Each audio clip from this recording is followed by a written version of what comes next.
It's an encouraging report.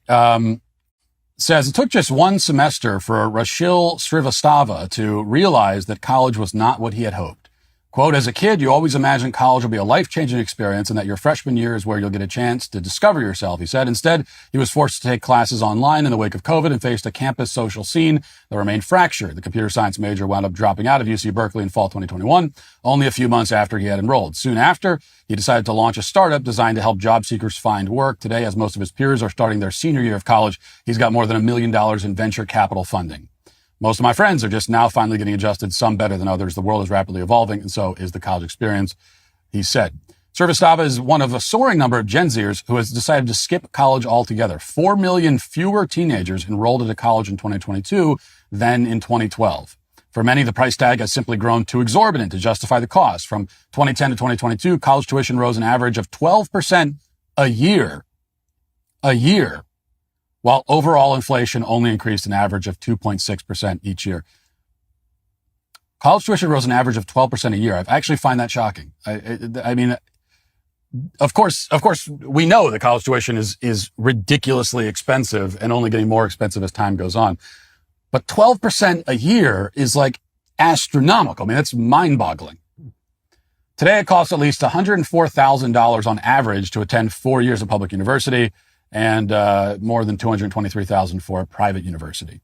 At the same time, the salary students can expect to earn after graduation haven't kept up with the cost of college. A 2019 report from the Pew Research Center found that earnings for young college-educated workers had remained mostly flat over the past 50 years. 4 years after graduating, according to recent data from the Higher Education Authority, a third of students earn less than $40,000 a year, lower than the average salary of $44,000 that workers with only a high school diploma earn. So you're spending more and more and more every single year on a college education and getting less and less for it is basically the way that the trends are working. The widening gap between the value and the cost of college has started to shift Gen Z's attitudes towards higher education. A 2022 survey by Morning Consult found that 41% of Gen Zers said that they tend to trust U.S. colleges and universities, the lowest percentage of any generation. It's a significant shift from when millennials were in their shoes a decade ago. A 2014 Pew Research survey found that 63% of millennials valued a college education or planned to get one. And of those who graduated, 41% of that cohort considered their schooling very useful. And that's compared to 45% of Gen Xers and 47% of boomers who felt the same. So we're finally starting to see this shift. It took long enough, but it was inevitable. You know, the university system, as I've been saying since as long as I've had a platform, is a giant scam and has been for a long time. It's arguably the greatest. I mean, you could make an argument that the modern university system is the greatest scam in the history of the world. I mean, it's certainly among the most expensive of cons, of scams, of schemes in the history of the world. We're talking billions and billions and billions of dollars. And finally, we're starting to see that reality reflected in the attitude that people have towards the university system. And it's an attitude of skepticism.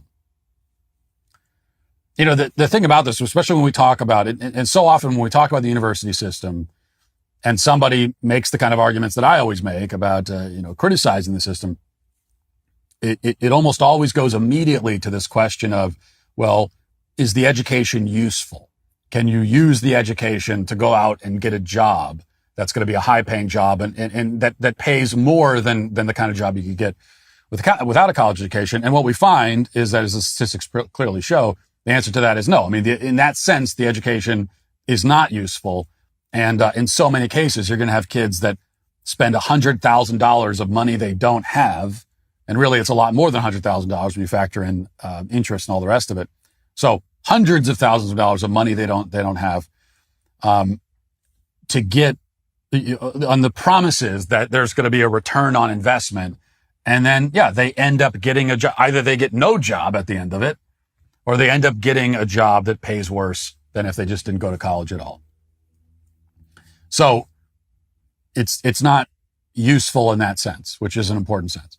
Before getting our dog rough greens, he was so sad and lazy. Well, now he actually enjoys his squeaky toys and playing fetch with his Frisbee. Our pups' days are filled with laughter, exercise, and endless fun. Naturopathic Dr. Dennis Black, the founder of Rough Greens, is focused on improving the health of every dog in America. Little did I know before I got Rough Greens, dog food is dead food. Everybody knows that nutrition isn't brown, it's green. Well, let Rough Greens boost your dog's food back to life. Rough Greens is a supplement that contains all the necessary vitamins, minerals, probiotics, omega oils, digestive enzymes, and antioxidants that your dog needs.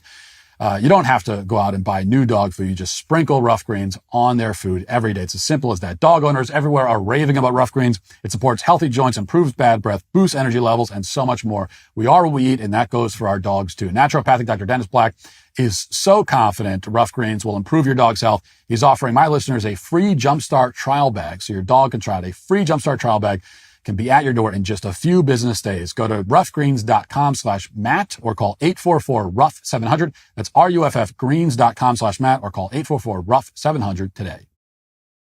Innovation Refunds has been helping small businesses that qualify to get a business payroll tax refund through the Employee Retention Credit, also known as the ERC. The ERC is a tax refund for businesses that kept employees on payroll for parts of 2020 and 2021. If you own a business with more than 5 employees, you could have money waiting to be claimed. Innovation Refunds independent tax attorneys can help your business's claims stay compliant with IRS regulations and guidelines. Innovation Refunds has hundreds of 5-star Trustpilot and Google reviews. They're also accredited with the Better Business Bureau. Innovation Refunds does not provide tax or legal advice. They work with an independent network of tax professionals and will share information with them to evaluate and process your claims. Go to innovationrefunds.com to determine eligibility.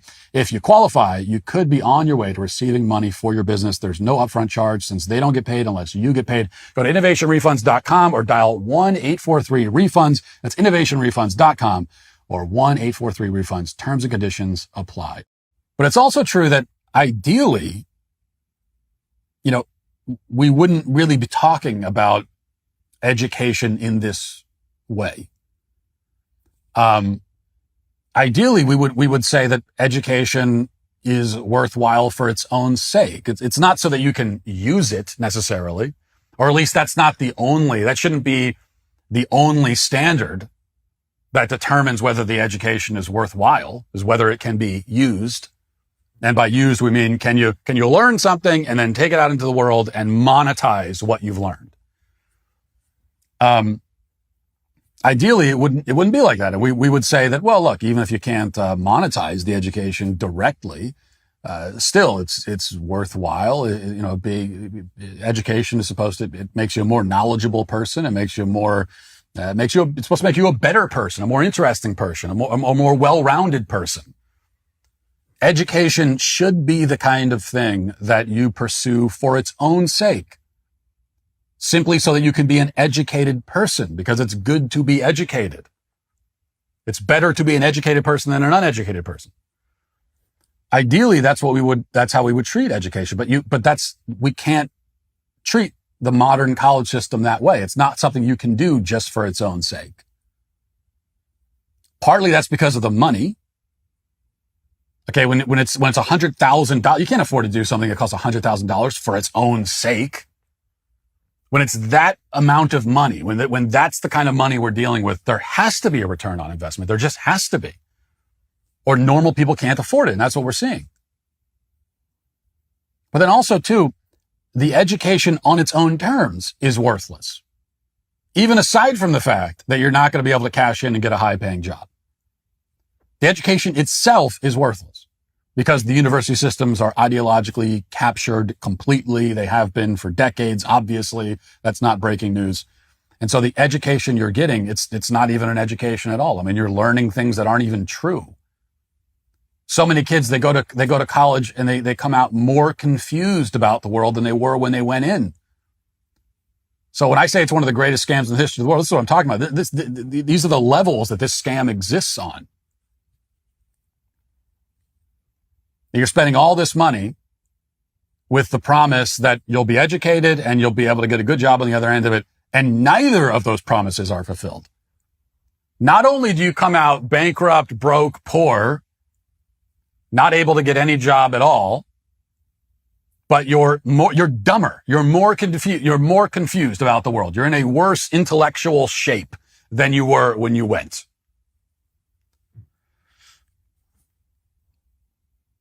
So if people are waking up to this fact and finally realizing that that we need to extricate ourselves from this system entirely, then that's a very, very good sign. And this is once again where parents come in, because, my fear is that we're seeing this shift away from colleges, but then you're going to have the parents who say, well, no, this is a very bad thing. I mean, I need my kid to go to college. My kid needs to go to college. You start trying to push your kid into college. Don't do that. It's a very stupid thing to do. Most people don't need college. Especially this kind of college system, the university system as it currently exists, nobody needs that. But really, in any form, most people don't need that. Most people don't need it in order to get a job. They don't need it to, whatever they're going to end up doing with their lives. These are skills that you have to just go out and learn by doing. That's the majority of jobs. They require, in order to perform them well, they require that you have a skill set. And in order to develop that skill set, you just have to go and do it. That's the only way to develop a skill set. We talked about this yesterday. So most people don't need college in that sense. And also most people don't need college in order to learn. Because it's not like even though I think that most kids when they graduate high school should not go to college, that doesn't mean that most kids when they graduate high school should stop learning. No, you should continue. You should be learning your entire life. You should be excited about learning your entire life. You should always be learning and absorbing new information. But for most people, there's no reason why you have to learn after high school in a formal sit-down classroom environment. Especially these days. Where you can go on the internet and the entire, culmination of mankind's knowledge is available at your fingertips. A lot of other things are available too at your fingertips. A lot of things that you don't necessarily want to access, but if you can sift through all of that, you can learn anything that you want just by looking at that. Thanks for checking out this video. If you'd like to listen to my full podcast on the go, you can check out The Matt Walsh Show on Apple Podcasts, Spotify, or wherever you get your podcasts.